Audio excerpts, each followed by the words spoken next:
O pirmas mano klausimas ir būtų, praėjus beveik pusiai metų nuo to karto, kai mes matėmės paskutinį kartą. Ar esi laiminga?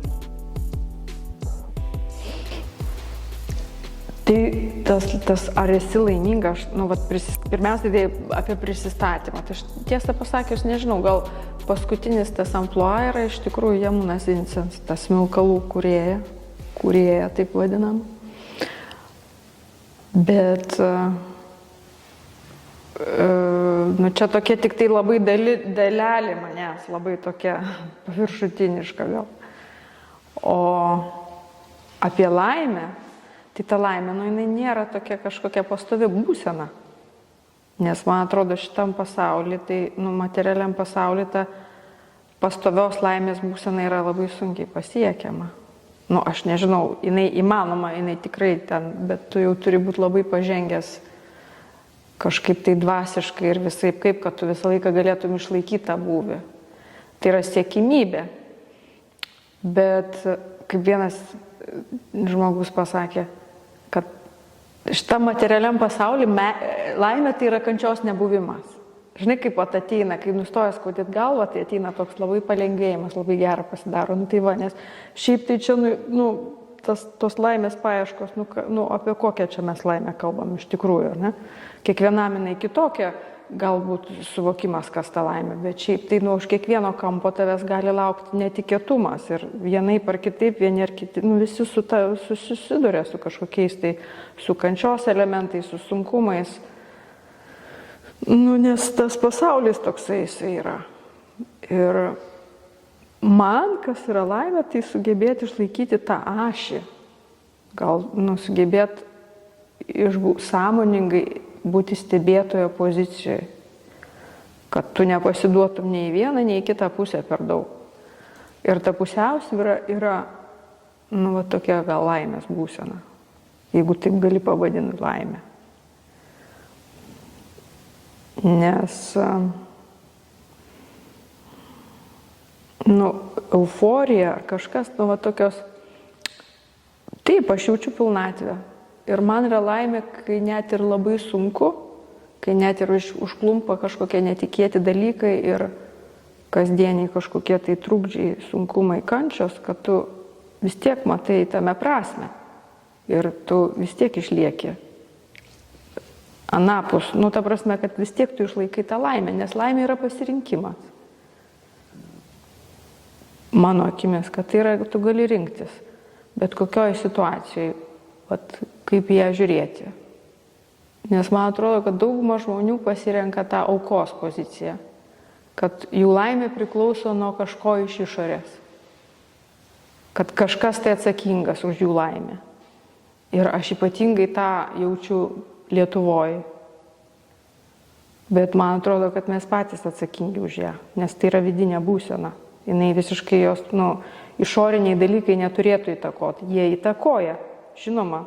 Tai nereiškia, kad tu gyveni be jausmų, be emocijų ir tavęs visiškai neliečia kažkokie tai, tai kas vyksta, tie baisūs dalykai, kurie vyksta aplinkui. Bet tu turi pasirinkimą. Arba tu pasiduodi toms emocijoms ir įeini į tą nuotaiką, į tą būseną, arba tu išlieki stebėtojo pozicijoje.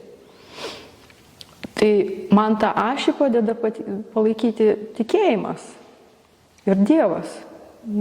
Kažkaip.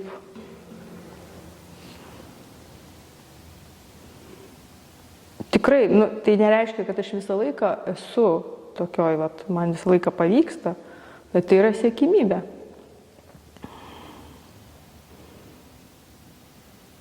Ir tai yra kelias, tai yra procesas toksai. Tai aš tą pilnatvę atradau per tikėjimą. Tik tai per praktikas kažkokias dvasinės, ne kažkokias, bet konkrečias. Ir per žinias.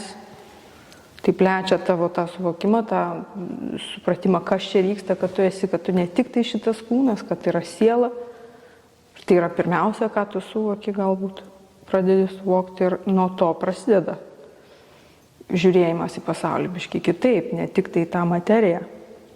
Nes jeigu tu žiūrėsi tik į materiją ir galvosi, kad jinai tave išpildys ir padarys tave laimingą, tai yra labai didelė iliuzija. nes tu vieną dieną visko neteksi. Ir ta diena gali būti rytoj arba šiandien, gali būti ir 20 metų, bet jinai vis tiek ateis. Tai tu prie tų dalykų negali prisikabinti labai ir negali, susitapatinti su jais. Tai kai tą atrandi, tai kažkaip, laimė gaunasi tokia nuolatinė būsena, nes, tu į viską žiūri taip, kaip stebėtojas. Aš stengiuosi žiūrėti, aišku, kad ne visą laiką taip pasiseka. Tai prasme, kad tai yra kelias, procesas. Aš kažkiam pokalbį neseniai sakiau, kad būti nuolat laimingu arba ilgą laiką labai laimingu vargina. Paskui jau tą patį vakarą pergalvojau, kad aš čia turbūt tą laimę įvardinau džiaugsmą. Nes nuolat būti džiaugsme, tai iš tiesų vargina. Kaip ir nuolat liūdėti. Irgi išvargina kūną ir sielą. O būti laimingu, tai nebūtinai yra susiję būti visą laiką išsišiepusiu. Ir šokinėti iki lubų. Būti laimingu ir tu patvirtini mano mintį, tai yra turėti tą tvirtą stuburą, ašį, aplink kurią viskas sukasi ir kuri padeda išlikti tvirtu, net jeigu aplinkybės labai staiga keičiasi. Ir būna dažnai keičiasi ne į tą pusę, kaip mes tikimės. Dar paminėjai prasmę, kad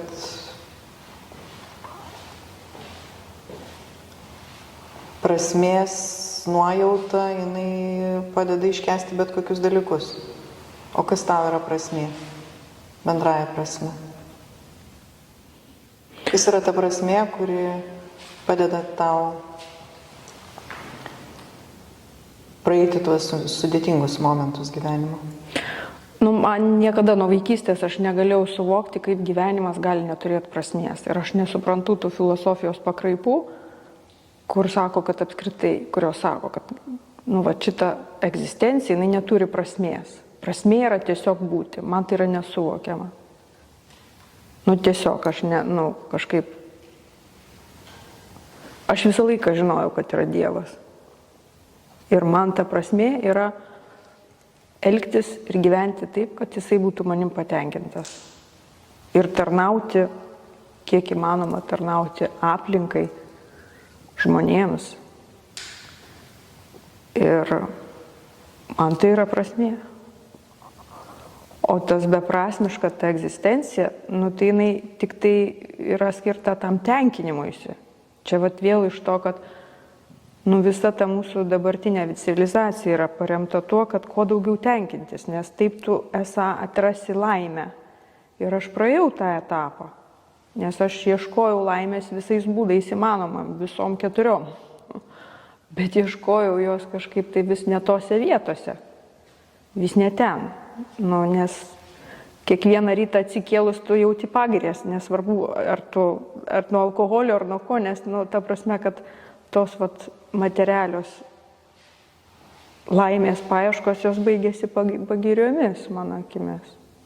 Ir iš mano patirties. Tai tu kažkaip tai, prasme atsiranda, kai tu atsisuki tą dvasią, į tą vidų. Man jinai, mano prasmė yra santyki, kurti santyki, atrasti tą santyki su Dievu kaip asmenybė. Net ne su tuo kažkuo, tai kur apskritai dabar yra labai mažai kalbama apie Dievą, nes kalbame apie visatą, apie kažkokią absoliutų protą, apie kažkokią tai energiją. Man Dievas yra labai konkretus. Ir tai nėra mano išgalvotas, tai yra, vėlgi, aš laikausi, seku kažkokią tai tradiciją ir kažkokias tai ten studijuoju šventraščius ir žinias ir pagal jas iš jų atsiranda tas suvokimas ir žinojimas, kas iš tikrųjų yra tas Dievas. Tai aš nenoriu čia tą pokalbį vesti į kažkokią tai religinę pusę, bet iš tikrųjų tai yra mano gyvenimas. Tai aš kažkaip tai natūraliai man apie tai ir kalbasi. Nes, nu, vat jo, laimė ir pilnatvė atsirado tada, kai atsirado žinojimas, suvokimas ir gilesnis kažkoks savęs suvokimas ir matymas aplinkoje. Kaip santykiai su žmonėmis tau padeda jaustis laiminga, ar ne? Tarnystėje, kai tu pajunti, kad kažkas tai, tu darai pokytį kažkieno gyvenimą, kad tu net ir tą mažą, trumpam kažkokią tai laimės jausmą suteiki, kad tu padedi kažkur, tai man tai yra labai labai daug, tai man suteikia tokio, iš tikrųjų, tai yra pasitenkinimas didžiulis, tas vidinis. Ta tarnystė kitiems, tai toksai, pagalba, tai nereiškia, kad tu pamiršti save, bet mane tai labai įkvepia. Tai net ir mano šitie Jamunos Smilkalai, man iš tikrųjų, man labai patinka eiti į kažkokias tai muges, kur sutinki gyvai žmonės ir su jais bendrauti. Net ne dėl to, kad jie man pirks mano smilkalus, o tiesiog bendrauti ir aš matau, kiek yra nelaimingų žmonių, kiek yra tokių užguitų, patys save, kurie užguitė. Ir man labai, man yra nepaprastas įkvėpimas, kai kalbi ir kai matai, kad žmogus tiesiog akis pradeda žibėti ir kažkokį tai pamatų biškį šviesą. Man labai patinka tas. Tai su žmonėm, aš labai mane įkvėpia žmonės. Ir laimingi žmonės, ir nelaimingi žmonės mane įkvėpia, ir išmintingi žmonės. Tai žmonės yra labai svarbu. Vienminčiai mane labai įkvėpia žmonės. O turi minčių kažkokių pamastymų, kodėl Dievui yra suteikiami kažkokie kiti vardai, kodėl jis yra įpakuojamas į tas kitas tavo minėtas pakuotes. Visatos, absoliutaus proto. Todėl, kad mes gyvenam tokiam impersonalizmo laikais, kai viskas yra nuasmeninta, kai vis labiau ir labiau mes viską darom, kad tik tai nereikėtų bendrauti asmeniškai, kad viską perimtų mašinos ir automatai, ir automatizuotai ir panašiai. Ta prasme, kad mes, tokie laikai yra. Ir tai nereiškia, kad nėra tos energijos, nėra to absoliuto. Tiesiog,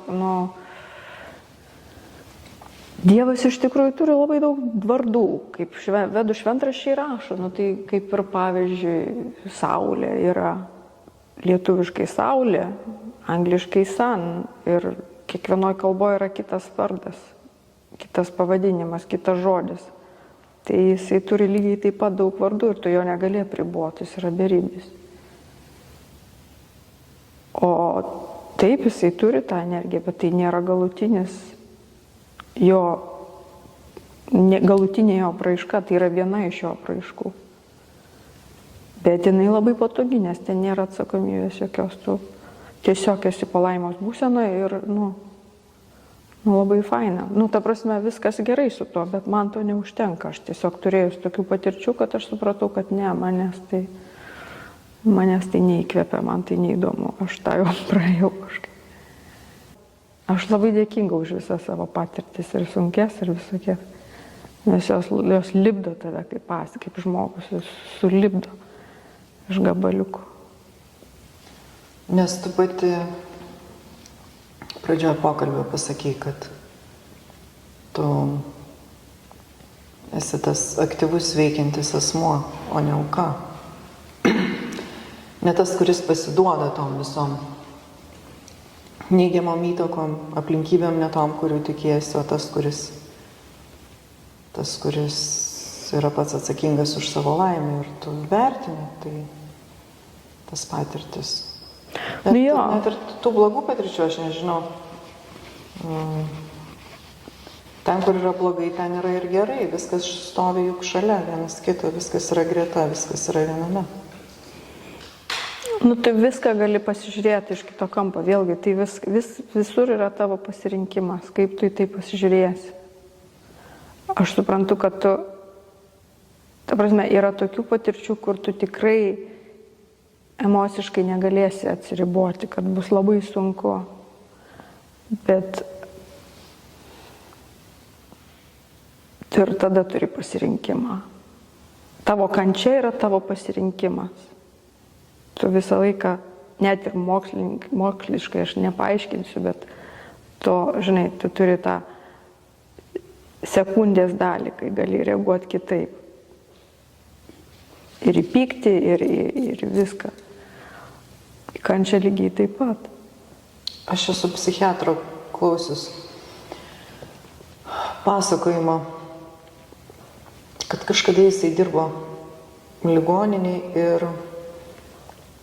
žmonių jau su diagnozėm jisai darė apklausą.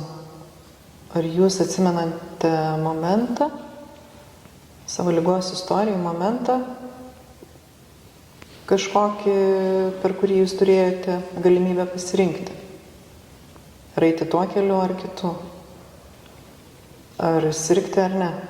Tai jo nuostabai beveik visi patvirtino, kad taip, buvo tas akimirkos momentas, kai jie pasirinko.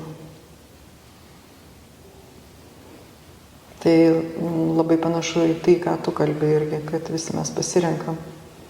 Žinai, yra labai patogi ta aukos pozicija kaltinti kažką. Mes iš vis, čia aš sakau, kad aš ta veikiančioji, aš stengiuosi tokia būti. Man tikrai ne visą laiką pavyksta.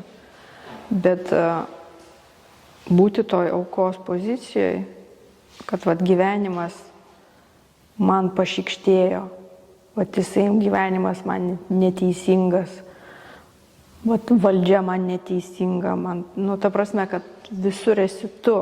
Jie turi savo santykį, čia ne apie juos, tai yra apie tave. Viskas, kas vyksta su tavim, yra apie tave. Kas tave supa, kas tave veikia, yra apie tave. Ne apie kažką tai iš aplinkos. Tu esi ten, kur tau reikia būti ir su tavim vyksta tai, kas su tavim turi vykti. Ir kai tu tą suvoki ir priimi, tai tada yra laimė. Tai nereiškia, kad tu sėdi ir nieko nedarai. Tu veikti turi. Tu turi eiti, kovoti, tai yra ne neveikimo būsena, bet tu priimi tą valią. Nes tu vienaip ar kitaip joje atsidūrei. Per savo kvailumą, per savo gerumą, per bet ką, per ko, Tai ne kažkas kitas, o ta aukos pozicija jinai patogiai labai yra. Žinai, numeti atsakomybę, bet tada tu ir laimės jausmą numeti kitiems. Kiti atsakingi už tavo laimės ir tai kaip tu būsi laimingas, jeigu kažkas kitas už jį, tą laimę, kaip jinai gali priklausyti nuo kažko kito. Tai turbūt čia pagrindinis dalykas išeiti iš to. Aš nesakau, kad aš niekada nebuvau to ir kad niekada nebūnu toje. Nes jinai, tave kartais praryja. Bet aš matau, kad vis labiau ir labiau aš iš jos išsikapanoju ir išbrendu. Ir tada labai daug laisvės atsiranda. O tu pasakai, kad ypatingai Lietuvoje grįžusi, tu jauti, kad čia yra daug nelaimingų žmonių ir daug priėmusių aukos poziciją. Dėl vienų ar kitų priežasčių ta aukos pozicija jiems yra gal netgi patogi.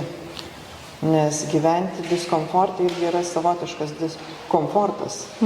Ir daugybė žmonių pasirenka būti ten, kur man yra dabar blogai, nes taip, kaip man bus, jeigu aš darysiu kažkokius tai judesius, dar nežinia. Ir tas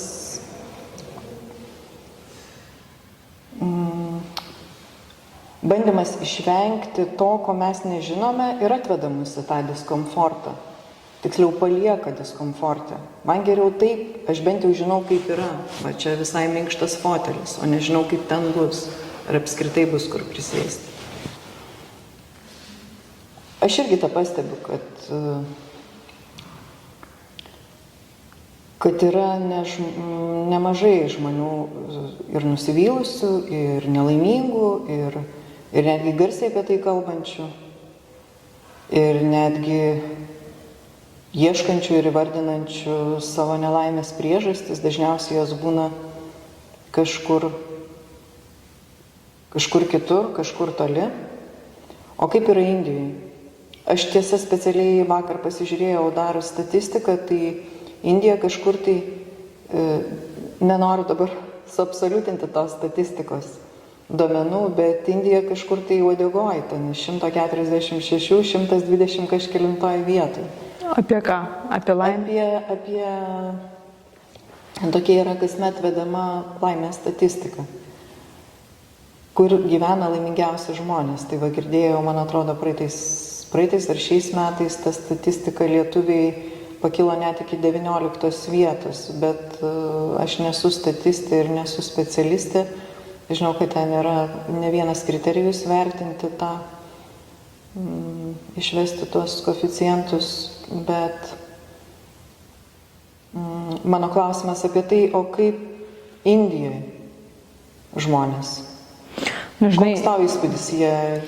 Indija yra tokia didelė ir aš turiu tokią, sakykime, ribotą grupę žmonių, su kuriais aš bendrauju, kuriuos aš matau.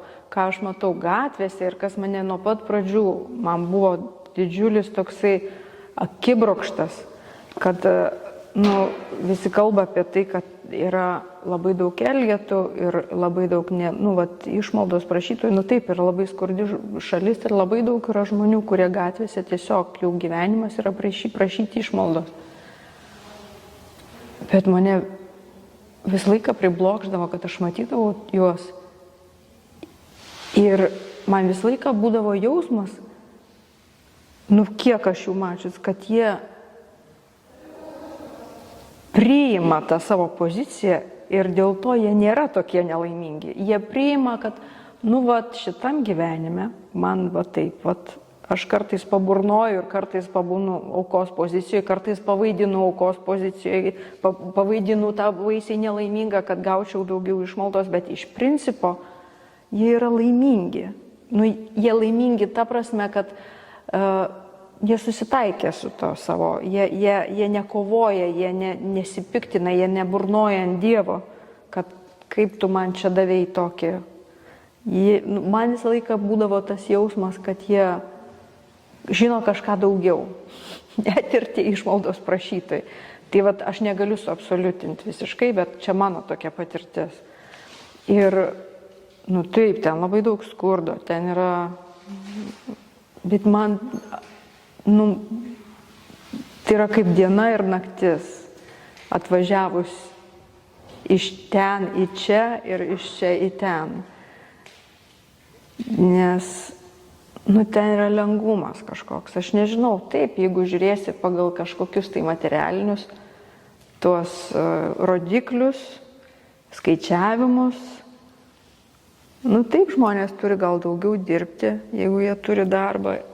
Ir apskritai Indija, matai, ta autentiškumas Indijos labai greitai jisai dingsta, nes Indija visais būdais bėga paskui vakarus ir vakarėja kosminiu greičiu.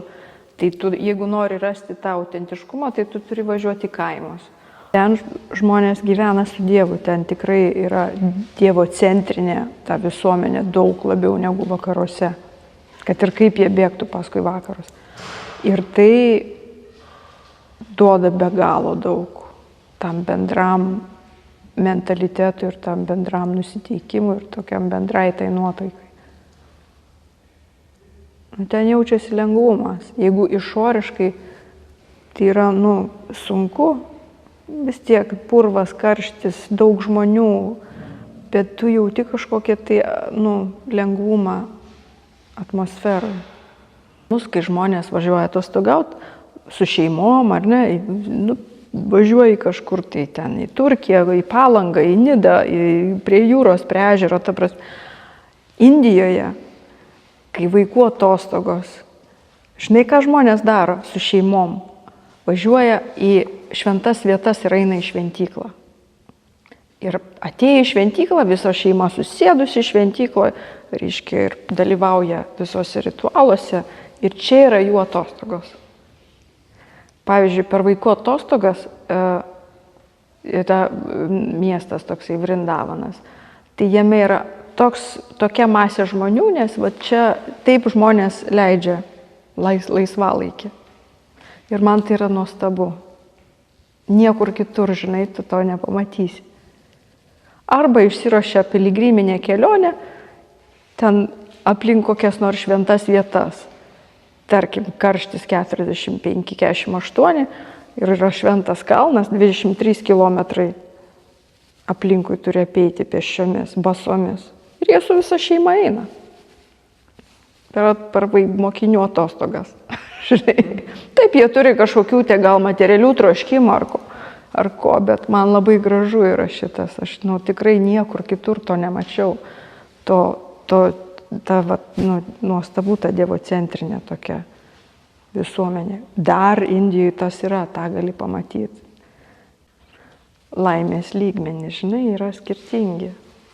Laimės skonis yra labai skirtingas. Va, kas yra. Vienam laimė yra, žinai, nueiti už kampo ir nusipirkti alaus bokalą. Kitam laimė yra nuvažiuoti į Gangotrį ar ten, žinai, į Jeruzalę. Ta prasme, kiekvienam yra skirtingi laimės skoniai. Ir tą skonį jį ugdai, jį kažkaip vystai, tobulini. Nes kiekvienas jisai yra daug gilesnis ir daug toksai, kuo tu aukščiau eini, tuo jis labiau visapim, ta patirtis yra tuo pilnesnė, tuo didesnė pilnatvė ir džiaugsmą suteikianti. Labai tokie esame įpročių vergai, žinai. Labai sunku išlikti toj stebėtojo pozicijoje ir matyti atsitraukus biškį, kad čia taip, veiksmas vyksta, nebūtinai man reikia į jį įsitraukti. Aplinka labai tave įtempia į vidų. Tai. Tame irgi yra pamokos. Aš manau, kad visas gyvenimas yra pamokos, žinai. Tame ir yra prasmė, kad kuo daugiau išmokti ir tapti švaresniu, žinai, kad širdis švaresnė, protas švaresnis, kad tu biški geresnis. Ir tada, jeigu kiekvienas taip darys, tai tada viskas aplinkui bus gerai, žinai, geriau, gražiau. Nereikės taip smarkiai kaltinti, kad kažkas tai sumažino, padidino mokesčius ir žinai. Ta prasme, čia taip jau aš labai.